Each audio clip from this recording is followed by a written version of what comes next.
So thank you all for coming to today's From the Bench of Mary Uthuppuru.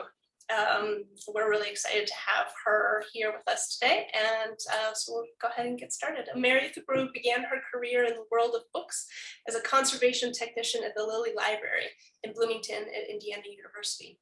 In 2010, she became a full-time book artist and bookbinder working under the name Springleaf Press at her home studio. She creates artist books, bindings, boxes, and prints inspired by science, literature, and nature. Mary took on the role as the owner of Colophon Book Arts Supply in 2017 and brings her experience as an artist to the role of shopkeeper. So Mary, with that, take it away. Hi everyone. Oh, it's so exciting to see you all. I know I can't see everybody, but who I can see, I'm super thrilled over. It's also going to be so interesting to talk. I was telling Sarah a moment ago, it's going to be so interesting to talk to people instead of just me in here, which I'm sure everybody has had a taste of. And it's also kind of exciting because I don't think anybody, except for maybe one or two people in this group, would have seen where I work, which has changed over the last couple of years. I am the owner of Colophon, and the shop is in my house. My studio space has always been at home. So combining those two things has been a creative task in its own right. You can see behind me, I don't use this much book cloth in my practice. I'm either really efficient or really bad at what I do. So that is all Colophon cloth. So that's the stuff that people order online. I cut it, package it, and ship it off. Thread and whatnot kind of is over there on the left. Well, whichever direction. And then I've got a sprinkling of things kind of here and there all over the place. So it's a matter of just, I think like any creative practice, you just kind of figure out how the pieces will fit and what will happen next. So I am a bookbinder and book artist. I don't really limit myself to too many things other than that. I even dabble a little bit in sculpture, but mostly all of my interests are very paper-based, or at least the format of paper. I do printmaking, so relief printmaking mostly. When I learned how to bind books, which was on the job through the Lilly Library, I was really excited to have a new place to put all these little ideas that I had built up over my lifetime. So I got to combine my love for making structures and my love for making images and put them in together. And so the books were a perfect form for that. And working at the Lilly Library, I was a conservation technician, and most of conservation is just putting things in boxes so that they don't get damaged over time. So my box game really got amplified. It's something that I teach frequently, and it's something that I do enjoy because it's basically creating these tiny little worlds that hold these precious little objects in them. And so I'll show a couple examples in a moment, but I've taught a box making course.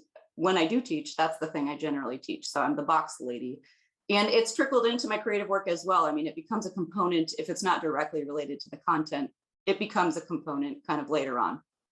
So boxes are certainly something I enthusiastically talk about ad nauseum with anybody who brings it up.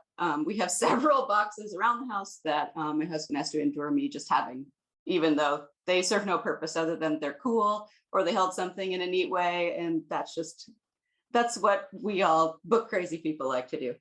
And then also I get to collaborate because I know so many people through the book arts group, various groups. It's such a nice tight knit community.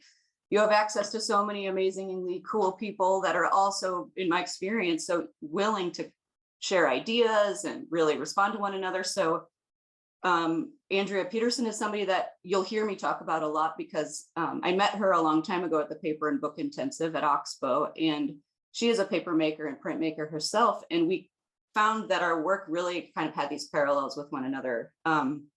We both are interested in environment.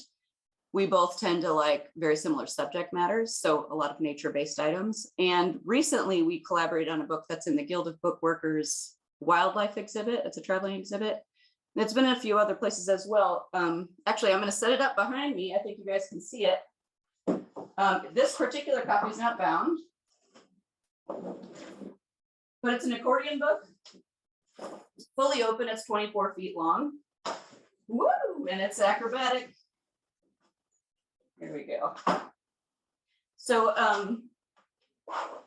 this is a book of linoleum cuts. It's on handmade paper, and it's pulp design on the background. So any color other than this kind of brown line that goes throughout, and then all of this images, anything in the background is pulp. So Andrea and I had an idea for this book pre-pandemic, and we had plans to meet in person. We were going to do this together. And then of course we didn't meet in person for a while for obvious reasons. So we still wanted to make this piece and decided that we would communicate through mail and telephone calls and of course video to get this piece to kind of come together. So we sent a transparent scroll back and forth to one another, and she would update it, send it back to me, and I had my own copy so I can make the updates. And so we were talking very specific imagery without actually being next to one another. It was really fascinating to be part of that, because we have collaborated in the past, but this was something that was,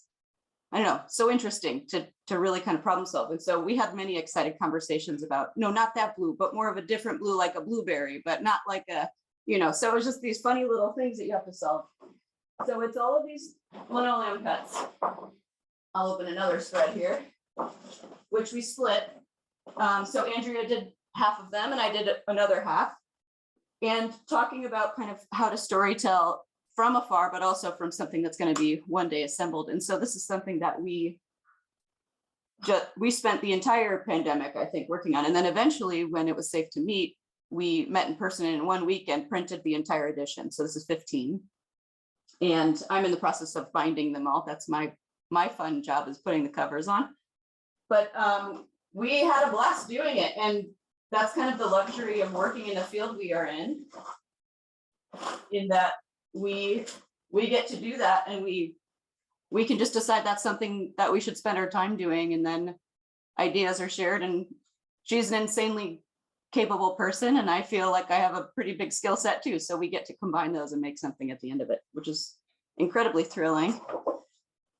But yeah, so she and I just finished this piece. It's called The Butterfly, the Flying Fish, and the Hurricane.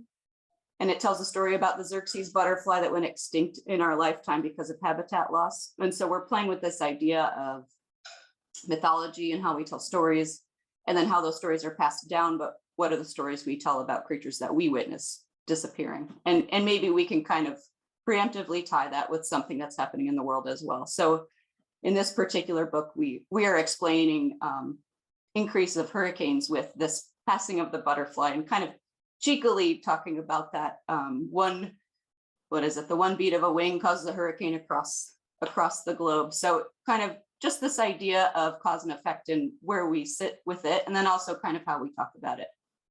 So this one is especially fun because it's on my mind, and very specifically on my bench. And then my luxury as a shopkeeper is I get to then continue to work with people like Andrea, and then we get to collaborate on material. So I have her paper in the shop, and most recently she came up with a friend and designed a face paper that will be in the shop pretty soon. That's just kind of like a seasonal face paper. So I kind of landed myself in the most luckiest of situations here, just because our community is so small that I get to play with people that are super fun. And she's not the end of it. I mean, there's so many people that I get to play with. So that's kind of like the studio practice. And I have a couple pieces that Sarah, I guess we'll bop over to the camera, the other camera, and look at some things kind of up close. And let me kick a light on for you. So here's a woodcut that I thought it might be fun to share a couple of things that are in progress. So it's a woodcut. I'm really interested in plant life and specifically biology. So this is a diptych woodcut that's partially, of course, getting started. I have these sweet little minnows, and I'm a bit turtle obsessed. If you know me for any length of time, you'll notice that that's a thing that I consistently come up with. So this is my little painted turtle. I intend for this to be a black line print over a kind of Asian inspired background that will be a rainbow roll for any of you printers out there. Again, something that I of course would dearly love to throw all of the to-do list away and go work on, but alas.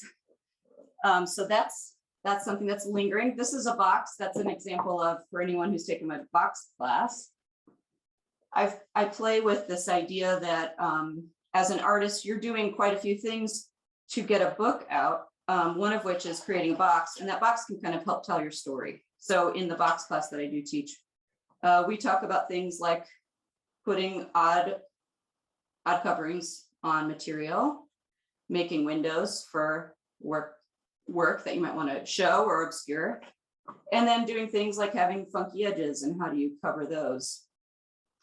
So that's something that is near and dear, this particular project, but also I love the idea of mystery and intrigue. So we have a trapdoor, and we have things like how do you lift objects out, or how do you include objects if a piece requires it to kind of help the concept along.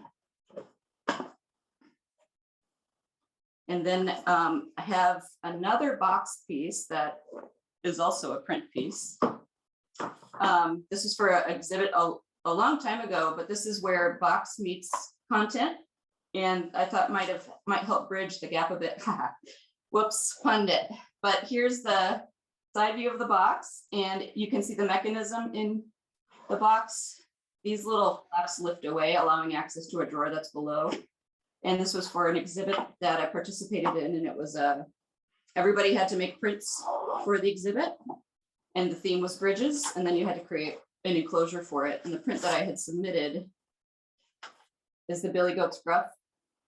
And so I wanted the prints to live below the bridge, which is the enclosure itself that keeps everything kind of tidied up. So I love the idea of playing with, well, playing in general, but also playing with the idea that reinforces the thing that you were trying to achieve in the very beginning. A very tidy little bow I was hoping to kind of bring that together with. And I have a couple of fun little bitty things. I love being a shopkeeper and the organization of it all, but I also can't quite get to all the work I would love to be working on. So I've had these moments where I've delved into these tiny little projects to kind of keep the inspiration going a bit. And this was a couple of months out of 2015. So this was quite a while ago. But I did all of these little 1-inch projects, so nothing bigger than an inch.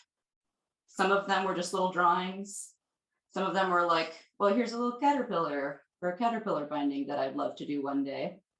And then I did like a 3-day series of the drawing, a block, and then the print that came from it, but keeping the project small to kind of keep the inspiration going. And I know for a lot of people during the pandemic, that was a trick to kind of like really pull from the depths and get some work going, but sometimes it's just not going to come. So you kind of lean in and maybe make a 1-inch little project or something. And let's see, Sarah, we'll switch back to the laptop again. And to round out kind of like the thing, I mentioned that I don't really restrict my work to too much other than it's probably a book or it's made of paper. And so I met some fun people who worked with soft circuitry. Can you see that there? And I'm gonna let it run a second, or I might bring it up front. So this is a project I worked on with somebody at MIT. I had already got introduced to her circuitry a while ago, but I played with it in some books and I embedded lights in a book cover. And this is a project where she gave a bunch of that same material to artists to put, basically it's what you see here. It was a 12 by 12 canvas and a bunch of circuitry.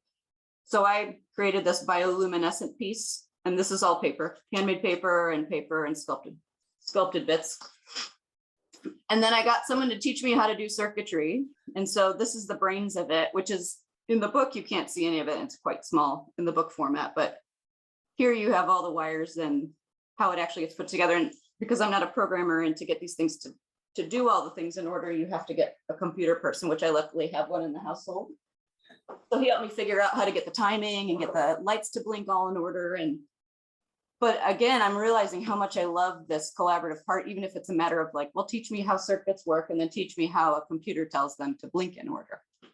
So I'm really kind of latching onto that, because as somebody who has the day job, and I think a lot of people do, I think it's tricky to find the moments to really get your work going. But then if you kind of have that dialogue with people, it's really kind of helping me figure out how to get back to the bench in a way with not only time restrictions, but also just, well, what in the world do I want to work on next? And what's going to be the interesting thing that pulls me through a full project? So that's kind of where I'm at. And I've been touching base with some of this work recently because the shop has slowed down. People are leaving their houses again. And so it's nice to get back to the thing that I wanted to buy the shop for in the first place, to help develop my own work and then also to help other people make theirs. So if I'm not making books, what in the world am I doing? so Life's biggest question.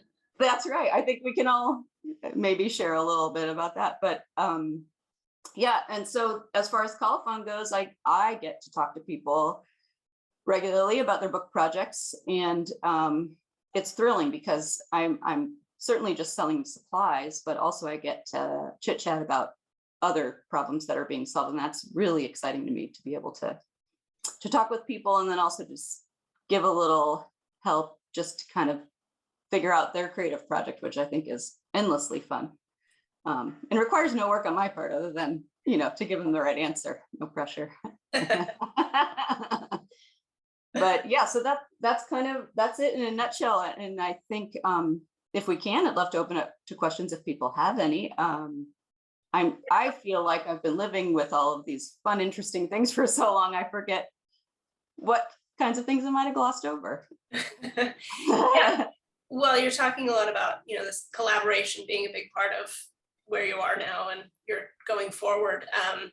Would you do another, did the mail order collaboration? I mean, it sounds like it worked well in this particular project. Would you look to do that again in the future? Yeah, that's a great question. Certainly I prefer like the quickness of being in person and giving that back and forth feedback. But I have to say, especially during times when it's tricky to have like a concentrated amount of time to work with somebody, it was really wonderful because it was like this little gift that was waiting on the desk. I got it in the mail. Who doesn't like getting mail that's not like a bill or something?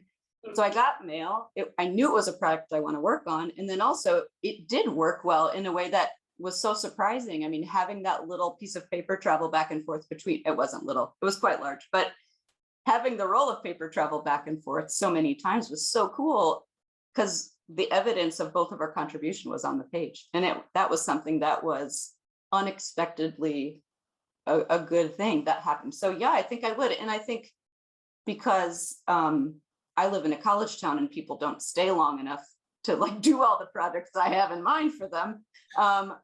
I think this is a really viable option in the future to be able to connect with friends that I might not be able to see enough to complete a project. Yeah.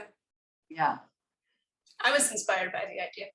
Oh, cool. Well, I hope we can mail stuff back and forth. All right. Let's do it. Yeah. I've got a question from Peter about the butterfly book. You mentioned doing half and half, I think, that the collaboration. Are each of your efforts interwoven, or Mary first half it and Andrea second half? Good question, Peter.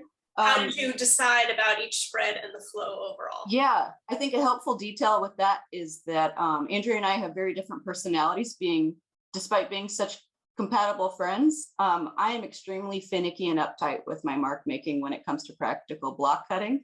And Andrea is very expressive. She get those marks out on the page really fast, and she likes the expression of all that. So I bet you could guess who did what, but, but to save you from that, Andrea did these panels with these nice, beautiful marks.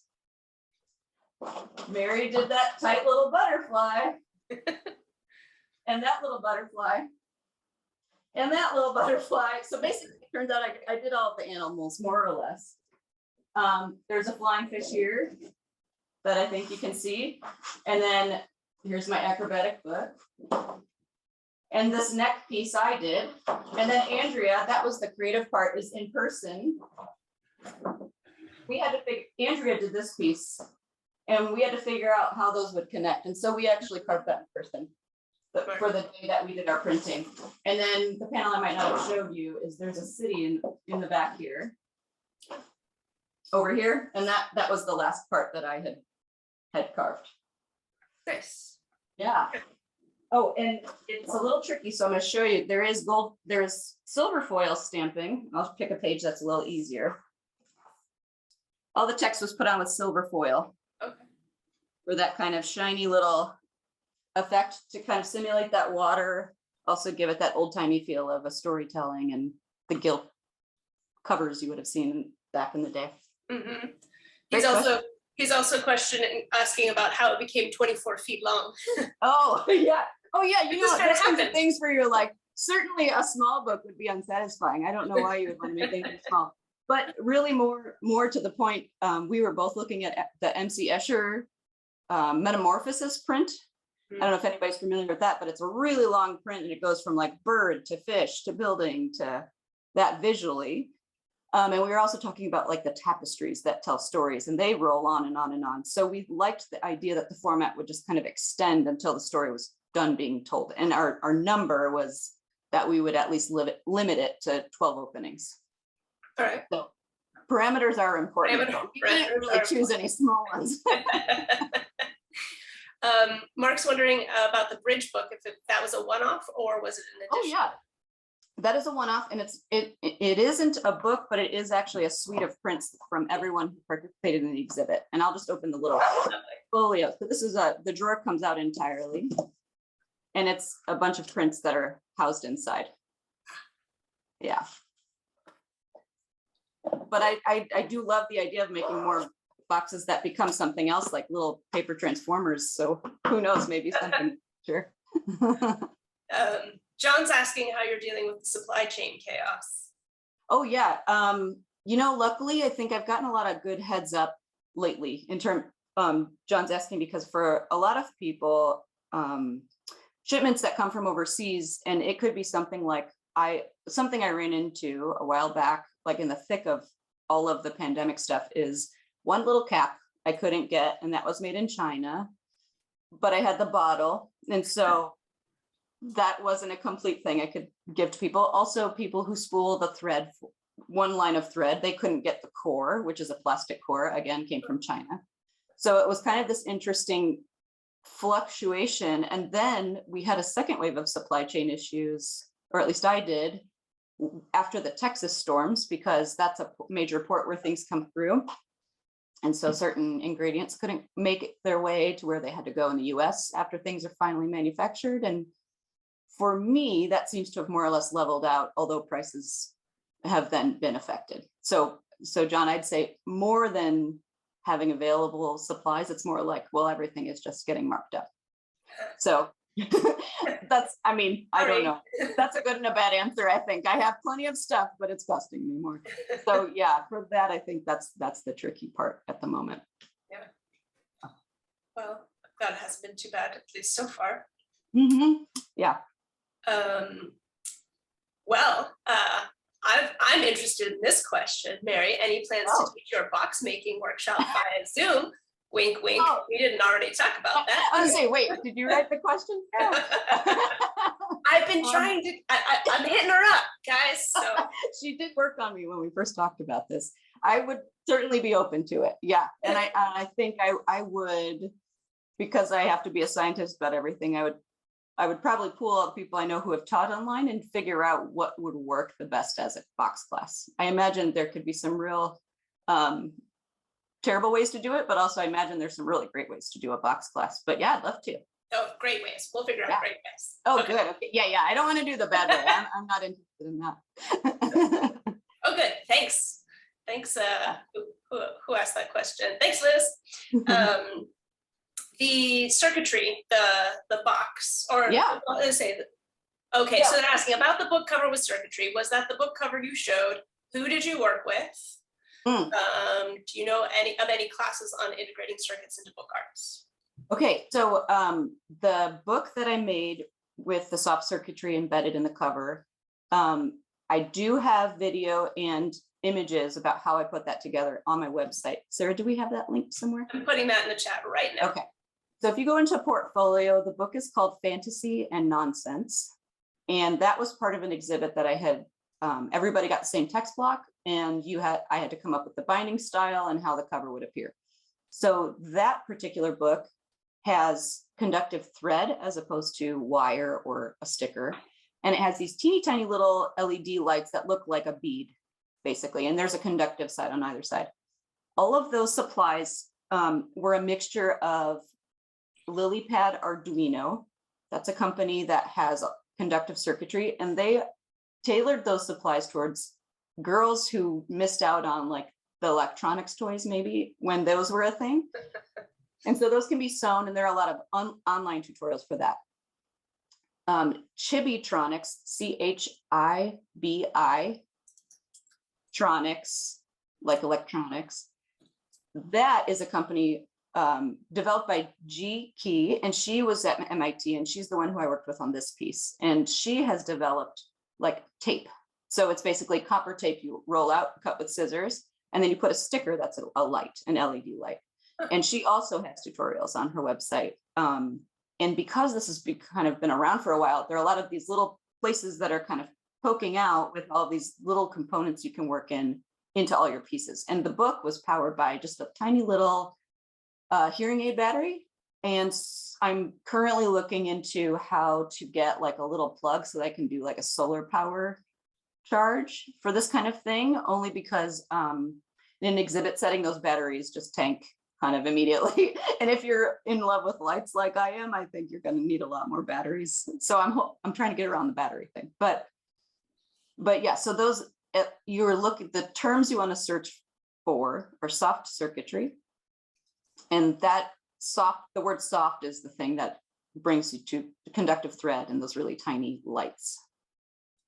Yeah, and I don't know anybody teaching a workshop per se. I taught one a while ago. It was a very brief like intro kind of circuits 101 where we made little cards and stuff, which I'd be open to doing at some point in the future. But that is the only, I don't know of anything kind of book related specifically. And what was the name of the person at MIT? G-A-I-E. That was her first name, and her last name is Q-I. Thank you. Mm-hmm. And I don't know if she's still at MIT. She may have moved on, I think. Mm-hmm. Yeah, someone was just specifically asking. Hopping back to the butterfly book, asking if it's one long piece of paper or connected panels. It's connected panels. Andrea, being a paper maker, she's really good. But for the sake of editioning, we decided not to make a 24-foot piece of paper. So she did make paper in 36-inch lengths and roughly the height that we needed. And then I trimmed the bottom, we printed them all, and then I've joined them, and I can show you the transition from the light blue to the dark blue. You can see that there's a tab, about a 1/2 inch tab that connects them. And on the front, because it's so active, you don't really see where the joins are. Let's see, this joins in the gutter here. Oh yeah. So if you looked hard enough, you could find it. And in person, certainly you could, but we've just made it a subtle join by making those tabs just as small as we could manage without the book falling apart. I do those little concerns. Yeah, minor book problems, yes. Well, we have both run out of questions and time at exactly the hour. Whoa. Good work, everybody. We did a great job. Well done. Yeah. Everyone. Thank you so much, Mary. This was really great.